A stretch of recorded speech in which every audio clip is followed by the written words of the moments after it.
104.5, The Team, your home for New York sports, and we bring in a friend of ours who used to be on CBS 6, now a full-time broadcaster for ESPN. Doug Sherman joins us. Doug, let's start with the game you were on about 2 weeks ago. Grayson Allen tripped the kid from Elon. Is Grayson Allen a dirty player? How does he keep doing this, and when do we just lose our temper with him? Well, I don't take Grayson to be a dirty player. I just think something's wrong. I mean, and it's inexplicable. I mean, for people within the Duke program, they just scratch their heads. They can't fathom what he's doing. Like, you take the incident against Elon and the two from last season, and to me, none of them were malicious or nasty or potentially dangerous to the opponent. They weren't necessarily retaliatory for anything physical done to him. It just, something's not clicking in that guy's brain, and I think they are just bewildered by what he's doing and why he's doing it, and I don't think anybody inside the Duke program is any closer to any of us outside the program explaining why he does that. It's just so unusual. And there's this moment on the bench after where he's kind of almost hitting himself, and his teammates and his coaches are trying to calm him down. Do you remember that moment of almost looking over the bench and thinking, what is going on now off the court involving this player? I do, and whether I just thought it or said it on the air to my partner that night, Paul Biancardi, I think I said something along the lines of, I think he recognizes what he's done, that he's going to have to answer for this stuff all over again. And I think he was frustrated and angry with himself more so than being upset with the call. He knew he had screwed up again, and he probably recognizes as a 22-year-old kid right there that he's going to put himself right through the entire fulcrum again of social media and talk radio and everything else just hammering him. Doug Sherman with us right now. Of course, you know and love him from CBS 6. We know and love him from all his ESPN broadcasts. Doug, I'm at that point now where every time I turn on a ball game, I'm like, is that Doug? Is that Doug? Is that Doug? Oh, it's all good. I think the total since opening night, I think, is 22 games. Whoa! And counting. So, yeah, you probably have been running into me from time to time. Well, all right. So the way they handled Grayson Allen, the indefinite suspension, that was the right call, right? Yes. And I was there. I talked to Coach K before the game just about things in general, and then I was there afterward and talked to him a little bit and was there for his press conference. And like I said before, I think he's just bewildered, and it's unprecedented. So how do you handle this? How do you discipline somebody? There is no path to follow that has been laid out before. So I think they're probably doing the right thing, and I don't know that they're trying to get him any particular help. I assume they are, but I just don't know. I think it's all unprecedented. We're about almost midway through the college basketball season, and last week alone we watched 6 of the top 10 teams in the country lose. You've covered a lot of teams already this season. Is there one team in particular that stood out to you, or at least a team do you think, wow, this team, if they get to March, can have a really nice run? Well, Villanova is the best team I've seen this year. There's no question about that.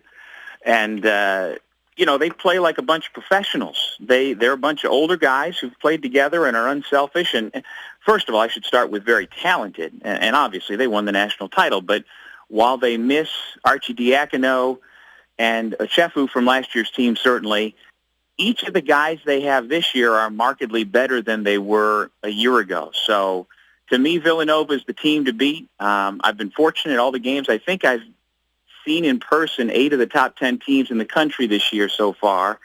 UCLA is certainly a lot of fun to watch and explosive, and the blue blood schools you can't discount. Duke's the wild card in there, though, with all that talent that has been out from the freshman class, and then the Grayson Allen stuff, and now Coach K having another surgery. Is he able to come back a month from now and pull it all together, and are they going to be the number one that they were perceived to be coming into the year? I don't know.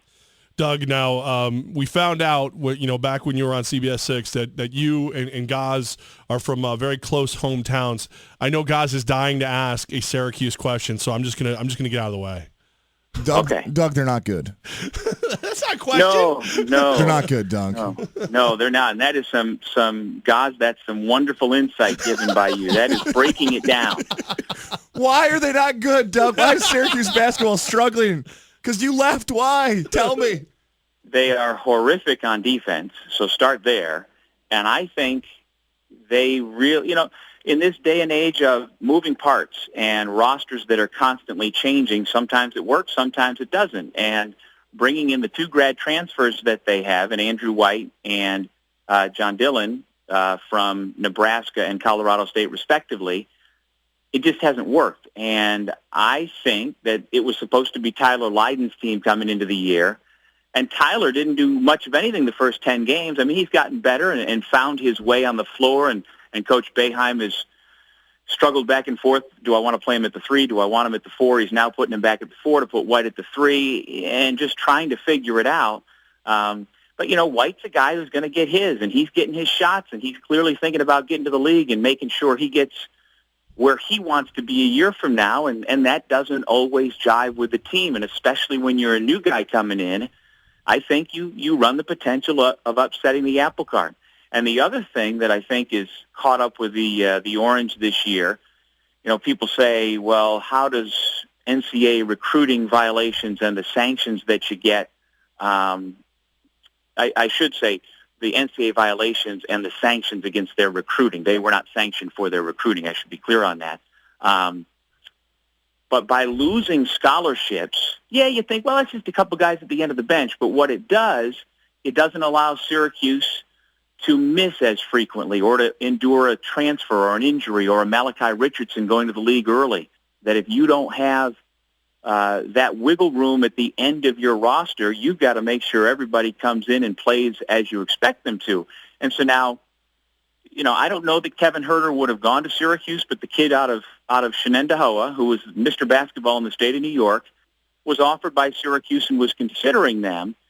But if I understand it correctly, Syracuse wanted him, but not this year. They wanted him to go to prep school. And as they were moving their puzzle pieces around, they viewed Kevin as somebody they wanted for 2017-18 as a freshman, and Kevin wanted to be in college ball this year. Now, would that offer have been more pliable if Syracuse had more roster pliability, if not on the NCAA sanctions? Perhaps. So now we just saw Herter, now a starter at Maryland, a very good Maryland team, scored 26 points the other day, while Syracuse was flailing, losing to a bad Boston College team, and I couldn't help but sit and think and watch. Boy, if you put Herter, somebody who handles the ball well, handles the game well, knows the game, and can knock down shots and make plays on that Syracuse team, how much better everybody on the floor would be. Doug Sherman with us right now, 104.5 The Team. So, Doug, can't play defense, underperforming superstar, and having trouble getting new talent to come in. Are you talking about the Orange or the Knicks? Well, I know what you're talking about, and I'm not going to say anything bad about Carmelo because he's my guy. That's right, Doug Sherman. That's right. And I also wouldn't say, the analogy is saying Andrew White is a superstar, assuming you're talking about him. I am not fooled for 1 second by the numbers Andrew is putting up. Yes, he's getting his points, but he, to me, is anything but a superstar, at least at this point on this team. He's a nice player. He's a good player, but you don't want him being your guy. And unfortunately, the way the dynamic is for Syracuse right now, I think he's perceived, at least by some, as the guy. I think he needs to be a secondary guy on a real good team. But if he's the guy, I don't see your team being real good. Nebraska was only okay the last couple of years with him. He left Kansas. This is his third Division I school already. I mean, he's no surefire, superstar kind of thing. He does one thing really well. He shoots the basketball really well. But beyond that, I'm not sold. Levack touched on this a bit earlier. You've been able to see you all across the platforms on ESPN. Where can we see you going forward? No airplane this week. I am going to be doing the Big Mac game on Friday night on ESPNU between Iona and Monmouth. And both those teams actually have come out of late December with some struggles. And so they've not separated themselves yet from the rest of the MAC, but the perception is they'll be 1 and 2, and so I've got that matchup, and the coaches aren't real fond of each other. The teams aren't real fond of each other. We should have a packed house, so 7 o'clock ESPNU Friday night, Monmouth and Iona. Doug Sherman, I thought I was going to miss you when you left CBS 6, but like you said, I get to hear you all the time on ESPN, so it's worked out for me at least. You didn't really think you'd miss me. You were happy to see me go. Come on. Well, I mean, there was that one time you gave me the stink eye, but you know. I had to go. No, I'm not even going to explain it. No, Doug, we love you, and it's always cool to hear you, especially the other night when you were on with Dickie V. It's like two of my favorite guys doing a game. It was awesome. Oh, thank you. And it's a pleasure for me to join you guys, and I'm having the time of my life. I really am.